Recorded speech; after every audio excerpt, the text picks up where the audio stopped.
زبان اس سے لوگ محفوظ نہیں ہیں. آپ نے کیا فرمایا؟ ہی فی النار، وہ جہنم میں جائے گی. اللہ کو ایسی نیکیوں کی ضرورت نہیں ہے جو اس کی مخلوق کو ستا کر کی جائے. اور اس کی متبادل دوسری دیکھیں، اس کے برعکس کہ خاتون ہے وہ ٹو پوائنٹ اعمال کرتی ہے، فرائض اپنے پورے کرتی ہے، فجر کے 2 پڑھ لیے، ظہر کے 4 پڑھ لیے، عصر کے 4 پڑھ لیے، زکات آ گئی تو زکات ادا کر دی. ہاں ایک ہے کہ لوگوں کے ساتھ حسن اخلاق کا معاملہ بڑا اس کا بہترین ہے. لیکن انہوں نے فرمایا ہی فی الجنہ. یہاں سے سمجھ آئی ایک بندہ ٹو دی پوائنٹ اپنے فرائض سے سر انجام دے کر حسن اخلاق کا دامن تھام کر نیکیاں کر کے قیامت کے دن باعزت بن سکتا ہے. اور ایک انسان شدید نیکیوں کے انبار کر کے بھی، سخاوتیں کر کے بھی، اور لوگوں کے لیے بظاہر آسانیاں کر کے لیکن بد اخلاقی کا مظاہرہ کر کے جہنم وسیع ہو سکتا ہے. اللہ رب العزت سے دعا ہے اللہ ہماری نیکیوں کی حفاظت کرے. اللہ ہمیں وہ نیک اعمال کرنے کی توفیق عطا فرمائے کہ جن کی وجہ سے ہم مقام عبودیت پر فائز ہو کر جنتوں کا مہمان بن جائیں، نہ کہ ایسے اعمال کریں کہ جن کی وجہ سے ہم قیامت کے دن ذلیل اور رسوا ہو کر جہنم نصیب کیے جائیں.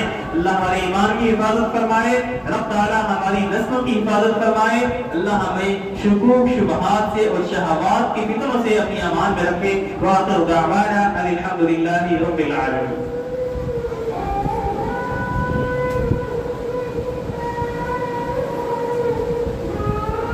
إن الحمد لله نحمده ونستعينه ونستغفره ونعوذ بالله من شرور أنفسنا